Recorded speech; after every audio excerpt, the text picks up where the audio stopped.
नमस्कार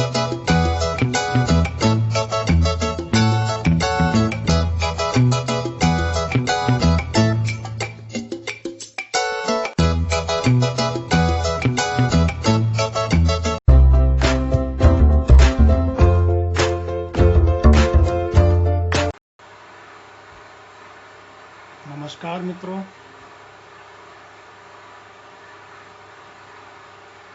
good evening, नमस्कार, welcome.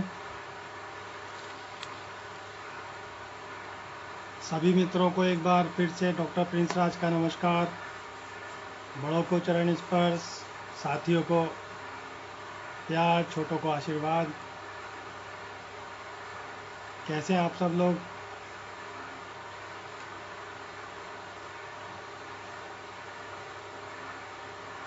कल हमारा सेशन नहीं हो पाया था, उसके लिए हमें खेद है, कुछ तकनीकी प्रॉब्लम्स की वजह से।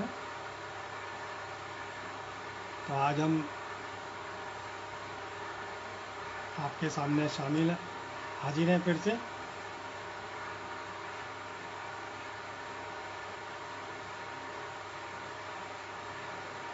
कल मैंने वॉच पार्टी रिपीट किया था, परसों वाला। तो जो लोग, क्योंकि कल मैं नहीं आ पाया था, कुछ प्रॉब्लम थी, तो आज मैं आप लोगों के सामने हाजिर हूँ। कल याद किया किसी ने? वेट किया आप लोगों में से? ढूंढा होगा।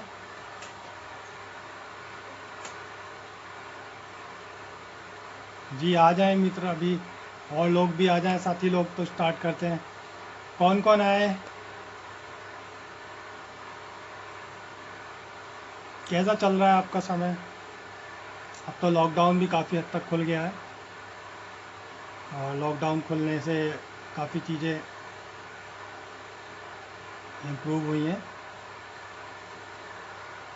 Good evening, good evening, good evening Rimal, good evening आकाश।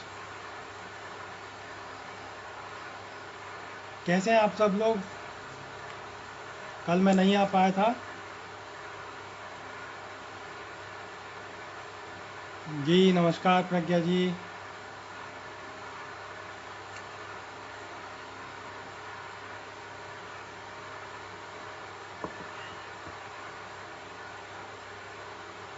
एक्चुअली एक दिन अगर रूटीन टूट जाए तो फिर थोड़ा सा ब्रेक हो जाता, तो रूटीन में मज़ा नहीं आता।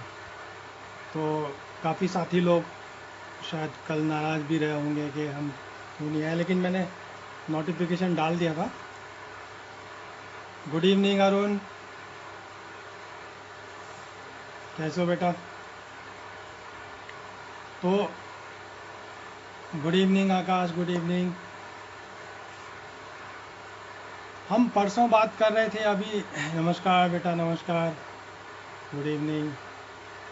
आप सब लोग कैसे हैं? पहले तो कल के लिए मैं क्षमा चाहूँगा, कल आप लोगों के सामने नहीं आ पाया। तो मैंने भी बहुत मिस किया था कल का सेशन। आप लोग तो करते ही हो, आपसे ज़्यादा मैंने मिस किया था कल का सेशन जो है, कि भी आज हमारा सेशन नहीं हो पाया था। मतलब आप लोगों का याद इसी बहाने मिल लेते हैं, बातचीत हो जाती है। तो मैं भी कल याद कर रहा था। तो अभी हम परसों किस टॉपिक पे बात कर रहे थे?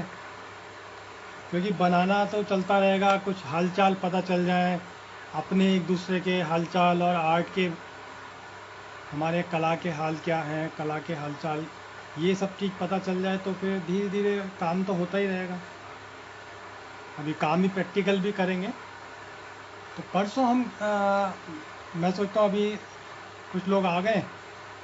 Good evening Shalini ma'am, good evening, कैसे हैं? कल के लिए सॉरी, कल मैं नहीं आ पाया था, उसके लिए माफ़ी चाहूँगा। दरअसल बड़ा एक अच्छा एक फैमिली रिलेशन सब आप लोगों से जुड़ गया है। तो एक दिन नहीं आऊँ तो मुझे खुद को भी काफ़ी, मैंने मिस किया आप सब लोगों को।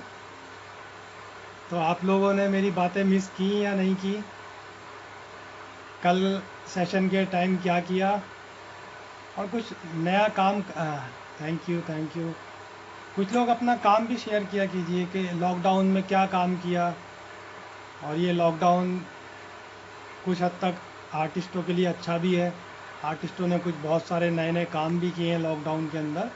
और लॉकडाउन के अंदर बहुत सारी चीज़ें एक्सपोज भी हुई हैं, बहुत लोग एक्सपोज हुए हैं, बहुत चीज़ें एक्सपोज हुई हैं कुछ। जी जी जी जी, thank you Chandni ji. Lockdown period में हमें बहुत कुछ सीखने को मिला और बहुत आर्टिस्ट लोग लाइव भी आ रहे हैं, सारी ऑनलाइन एग्जीबिशंस भी हुई हैं, और जो सेमिनार होता था वो वेबनायर के नाम से भी होने लगा, और ऑनलाइन क्लासेस भी, मतलब एक बड़ा अच्छा हमें देखने को मिला कि टीचर्स ने इस बार ऑनलाइन क्लासेस भी ली हैं। बहुत एक नया एक्सपीरियंस है कि ऑनलाइन क्लासेस हुई। तो मैं उस दिन तो हम बात कर रहे थे आर्ट कैंप के लिए, आर्ट कैंप का हमारा कुछ टाइम, वो कुछ डिस्कशन बाकी रह गया था। तो उससे पहले मैं भूल जाऊं कि आर्ट कैंप तो मैं डिस्कस करूंगी। उस दिन हम जिस पॉइंट पे हमने रोका था, जय हो, नमस्कार भाई साहब, विनोद जी, धन्यवाद। तो अभी बातों बातों में निकला ऑनलाइन क्लासेस। तो ऑनलाइन क्लासेस के बारे में मैं आप लोगों से डिस्कस करना चाहता हूँ कि ऑनलाइन क्लासेस में क्या एक्चुअल में ऑनलाइन क्लासेस हुई हैं। मतलब मेरा जो एक्सपीरियंस है, मैंने जो ऑब्ज़र्व किया है सोसाइटी में स्टूडेंट्स को, तो ऑनलाइन क्लास जो सिर्फ किस लेवल तक ऑनलाइन क्लासेस हुई हैं, मतलब टीचर्स को सिर्फ अपना मॉरल, उनका जो ड्यूटी टीचिंग का है उससे परे हटके सिर्फ उनको अपनी सैलरी लेने के लिए, मतलब ये नहीं कहता कि सभी लोग, बहुत हद तक सिर्फ अपनी सैलरी बचाए रखने के लिए वो ऑनलाइन क्लास उनको मजबूरन लेनी पड़ी। प्राइवेट वालों को तो बहुत ज़्यादा काम करना पड़ा। और ऑनलाइन क्लास में मैंने जो ऑब्ज़र्व किया है, जो सुनता हूँ, एक्सपीरियंस मिलते हैं, अब जैसे जो बच्चे पढ़ते हैं ऑनलाइन तो उनसे पूछने को मिलता है कि बेटा ऑनलाइन क्लास में क्या पढ़ा आपने, तो टीचर्स क्या उसमें ऑनलाइन में क्या पढ़ाते हैं। मैं अब बहुत इंटरेस्टिंग टॉपिक है, मतलब बहुत सारे जो कॉलेजेस में है, कुछ जगह तो ऑनलाइन में क्या होता है कि टीचर को दिखाना होता है कि हमने ऑनलाइन क्लास ली। जय हिंद कुलवंत जी, नमस्कार। तो ऑनलाइन क्लास का अपना रिकॉर्ड दिखाना होता है कि हमने ऑनलाइन क्लास ली, तो व्हाट्सएप ग्रुप बना लिए। तो अब बहुत एक मनोरंजक कथन है जिसको मैं, मतलब तथ्य आपके सामने रख रहा हूँ। ऑनलाइन ग्रुप बना लिए गए जिसके अंदर सिर्फ टीचर का सबसे पहला जो रोल ये होता है कि स्क्रीनशॉट लेना। हमने वीडियो कॉलिंग पे हम क्लास ले रहे, वीडियो कॉलिंग पे भाई अपने कॉलेज में रिकॉर्ड भी देना पड़ता है, योगी जी का या जो भी सरकार जिस स्टेट की भी हैं, तो उन लोगों को दिखाना पड़ता है कि हमने ऑनलाइन क्लास ली।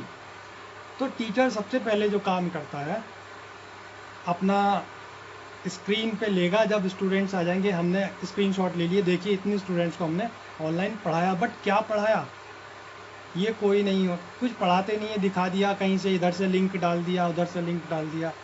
मतलब जो यूट्यूब, गूगल, यहाँ वहाँ से लेकर लिंक डाल दिया, कुछ लोग वो भी नहीं डालते, बोल देते। मतलब इतनी इतनी दुखद स्थितियाँ देखने को मिलती हैं कि बच्चों को बोल देते कि अरे आप लोग गूगल से पढ़ लो, यूट्यूब से पढ़ लो, तो फिर ऑनलाइन सैलरी तो आप ले रहे हैं ना। कितना एक भ्रष्टाचार की पराकाष्ठा बोल दीजिए जिसको, ऑनलाइन क्लास के नाम पर। और सिर्फ उनको अपना रिकॉर्ड मेंटेन करना होता है कि हमने इतना, सपोज़ कीजिए लियोनार्डो विंची पढ़ाना है, ये पढ़ाना है, और प्रैक्टिकल सब्जेक्ट तो बिल्कुल भी हुआ ही नहीं है। प्रैक्टिकल तो लोग करा ही नहीं रहे, मतलब अपना ड्यूटी ये पूरा कर देते कि हमने ऑनलाइन में काम दे दिया, और बच्चों को एक प्रेशराइज किया जाता है कि आप काम करके दीजिए, आप काम करके दीजिए। बच्चा बेचारा मरता क्या ना करता, उसको नंबर तो चाहिए ही ना, तो वो भी बेचारा। और कुछ जगह का तो इतना, मतलब सिर्फ स्क्रीनशॉट लेते हैं टीचर के, हमने इतने स्टूडेंट से हमने वीडियो कॉन्फ्रेंस किया। वीडियो कॉन्फ्रेंस में उन्होंने क्या बात की, अब देखिए जैसे 1 घंटे में आपके साथ बातें करता हूँ तो सारी बातें हमारे सब्जेक्ट से रिलेटेड हैं, क्या चीज़ें हो रही हैं, कुछ हम एक दूसरे से डिस्कस कर रहे हैं, कुछ सीख भी रहे हैं। तो यही सब चीज़ें अगर आप उन टीचर्स की आप उठा के देखेंगे तो कितना 10% ही लोग पढ़ा रहे होंगे, और सिर्फ पढ़ाने के नाम पे सिर्फ वो अपना रिकॉर्ड मेंटेन करने के लिए, देखिए हमने ऑनलाइन में इतना काम करा रहे हैं। बच्चे के ऊपर इतना बर्डन डाल दिया जाता है, और बहुत से लोगों का सिलेबस से लेके रिलेटेड कोई भी काम ही नहीं किया गया, सिर्फ उनको नंबर दे दिए। और रही कुछ जो जूनियर स्कूल्स हैं, 12th क्लास के CBSE बोर्ड्स के हैं, उनके अंदर टीचर्स के ऊपर इतना प्रेशर रहता है, बच्चों पे भी रहता है। मतलब टीचर इतना बर्डन डाल देता बच्चों के ऊपर, अब उनको ये नहीं मालूम कि वो काम, उनको काम चाहिए, वो उसका पेरेंट्स कर रहा है या कोई भी कर रहा है। तो उस ऑनलाइन का क्लास के चक्कर में बच्चों का भी और उनके पेरेंट्स का भी, बच्चों के साथ साथ उनके पेरेंट्स का भी जो है बिल्कुल, जो फैमिली एक जो घर में रह के जो काम करने का और जो एक दूसरे के साथ रहने का, वो बिल्कुल डिस्टर्ब कर दिया ऑनलाइन क्लासेस ने। मतलब अगर एक्चुअल में अगर होती हैं, अभी देखिए हम लोग भी डिस्कस कर रहे हैं, 1 घंटा 2 घंटा हम करते रहेंगे, पता भी नहीं चलता है। और मेरी तरह और भी बहुत सारे लोग ऑनलाइन जो क्लासेस ले रहे हैं, जो फ्रीलांस ले रहे हैं, जो पेड भी लेते हैं, तो उसके अंदर आपको पूरा 1-1 मिनट आपको अपना पैसे का यूटिलाइज मिलता है। अभी कॉलेजेस में सिर्फ स्क्रीनशॉट उनको दिखाना और इतनी दुनिया भर की चीज़ें लिख के दे देते हैं कि रिकॉर्ड में, कि हमने इतनी सारी चीज़ें कराई, बेशक उन लोगों ने कभी वो खुद भी नहीं पढ़ी होंगी। वो तो ये है कि कुछ सेशन इस बार ऑफ कर दिए हैं, नहीं तो उन बच्चों का क्या हाल होता। तो ऑनलाइन क्लास में टीचर्स ने सिर्फ अपनी सैलरी, हेलो जी नमस्कार, अपनी सैलरी बनाने के लिए सिर्फ रिकॉर्ड्स के अंदर ऑनलाइन के, अगर एक्चुअल में उन लोगों को उठा के देखे तो ना उनको खुद भी नहीं मालूम है कि क्या दे दिया, सिर्फ लिखवा देते हमने इतना दुनिया भर का काम करा। और एक भी टीचर ने, किसी टीचर ने, कुछ बच्चे इतने अच्छे हैं, कुछ टीचर्स, मतलब मैं भी जानता हूँ कुछ को, जो बेचारे दिन भर वीडियो बना रहे हैं बच्चों के लिए। मैंने बेटा क्या करो जी सर, हमें वो सर अंकल जो भी है कि अपने बच्चों के लिए अपना वीडियो बना रहे हैं, मतलब खुद अपनी वीडियोस बनाकर वो यूट्यूब पर डाल रहे हैं, बच्चों को दे रहे हैं। वो लगता है कि हाँ, वो प्राइमरी जो टीचर्स होते हैं, जो टेम्प्रेरी हैं, वो सिर्फ उनको मालूम है ना कि हमको किसी भी पल निकाल दिया जा सकता है। वो इतनी मेहनत कर रहे हैं बच्चे, मतलब यूट्यूब पर वो मैटर नहीं है, जो वो अपने आप एक एक चीज़ें बना के बच्चों को मैटर दे रहे हैं। तो वो लगता है कि हाँ, वो जेन्युइन मेहनत है। अब जो गवर्नमेंट एम्प्लॉई हैं और जो सीनियर लोग हैं, उनको तो सिर्फ अपना, इससे तो मना कर दो कि हमें नहीं पढ़ाना है यार।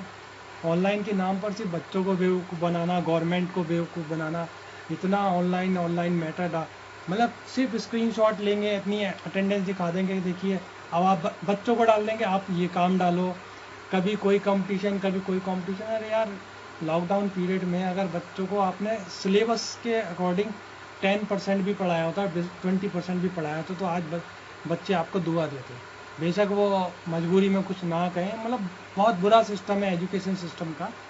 तो मैं ये इसलिए डिस्कस करूँ कि जो पेरेंट्स हैं, ताकि वो ये ऑब्जर्व करें उनके बच्चों को क्या पढ़ाया जा रहा है, टीचर क्या कर रहा है, क्योंकि आपको पूरा राइट है।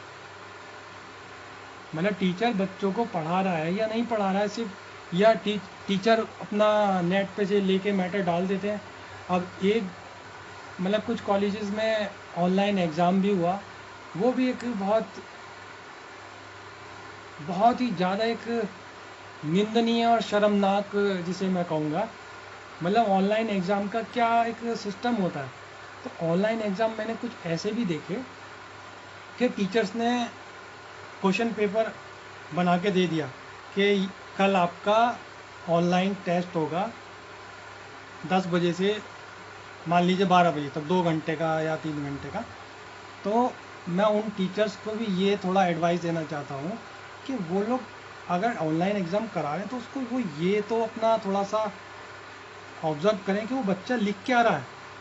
आपने 10 क्वेश्चन दे दिए, 10 में से 5 क्वेश्चन के आंसर देने या 5 में से 3 के देने, तो उसके अंदर उन्होंने, टीचर्स ने डाल दिया, और बच्चे क्या कर रहे हैं, सीधा सीधा विकीपीडिया, सपोज़ कीजिए मान लीजिए एम एफ हुसैन के बारे में आप कोई ऐसे लिखिए, या पिकासो, विंची, कोई भी, तो उन लोगों ने क्वेश्चन डाल दिया, बच्चों ने क्या करा, मतलब कम से कम एटलीस्ट उसको नकल भी करके हाथ से तो लिखते एटलीस्ट, सीधा गूगल से लिया, विकीपीडिया से लिया, उसकी टेक्स्ट फाइल बना के उनको भेज दी, सिर्फ 2.5 घंटे बाद कि ये लीजिए हमारा पेपर सबमिट। तो पढ़ाई का क्या लेवल जा रहा है। जिस बच्चे ने उसको पढ़ा भी नहीं है, सिर्फ वो हेडिंग डाला, वो आंसर निकाल के वहाँ डाल दिया, तो क्या तो उसको मार्क्स मिलेंगे, बहुत अच्छे मार्क्स भी दिए जाएंगे क्योंकि उनको अपने कॉलेज का भी रेपो का ख्याल है। तो वो बच्चों को क्या सीखने को मिल रहा है, वो बच्चों का क्या होगा। अब इसी तरह से एक जगह किसी बड़ी यूनिवर्सिटी में, जी हेलो जी नमस्कार अलका जी, तो एक बड़ी यूनिवर्सिटी में एक बच्चा गया 80% मार्क्स के साथ।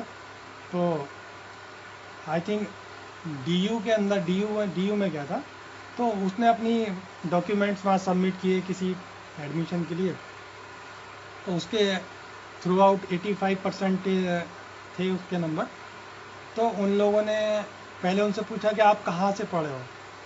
तो उसने, मैं उस यूनिवर्सिटी का नाम बताऊंगा तो यूनिवर्सिटी बदनाम होगी। तो उसने XYZ कुछ बता दिया कि सो एंड सो ये इस यूनिवर्सिटी से। तो उन प्रोफेसर का क्या जवाब था, बेटा 85% ना आपके मार्क्स हैं, थोड़े पैसे और दे दिए होते तो ये 95% हो जाते ना, और थोड़े पैसे दे देते, मतलब यू आर रिजेक्टेड। मतलब कैसी यूनिवर्सिटी से आते। तो ऐसे टीचर, ऐसे प्रोफेसर आपको ना यूनिवर्सिटी का ही नहीं, अपने शहर का, अपने देश का, अपने राज्य का नाम बदनाम करते हैं। तो बड़ा धिक्कार है ऐसे लोगों पर। तो ऐसे लोगों को तो मतलब एजुकेशन नाम पे धब्बा है। तो ये तो रहा ऑनलाइन क्लास का। तो इसलिए जब जिसकी भी ऑनलाइन क्लास चल रही है, मैं उनके पेरेंट्स से रिक्वेस्ट करता हूँ वो ये देखें कि उनके टीचर क्या पढ़ा रहा है। और जो टीचर्स भी मेरे साथी लोग होंगे या जो भी सभी मित्र लोग हैं, जो लोग पढ़ा रहे हैं, वो अपना मॉरल ड्यूटी समझते हुए उसको ढंग से देखें कि हमें ऑनलाइन में वास्तव में क्या पढ़ाना है। मतलब सिर्फ गूगल पे मत रहिए, मतलब कुछ उनको बच्चों को करके दिखाइए, खुद प्रैक्टिकल करके दिखाइए, ताकि वो आपकी इज्जत करें। स्टूडेंट्स भी आपकी तभी इज्जत करेगा जब आप उसको एक्चुअल में काम करके दिखाएंगे। अगर आपने काम नहीं करा तो आप पक्का सोच लीजिए स्टूडेंट्स आपको पहचानने से भी इनकार कर देते हैं। तो ये हमारी ड्यूटी बनती है।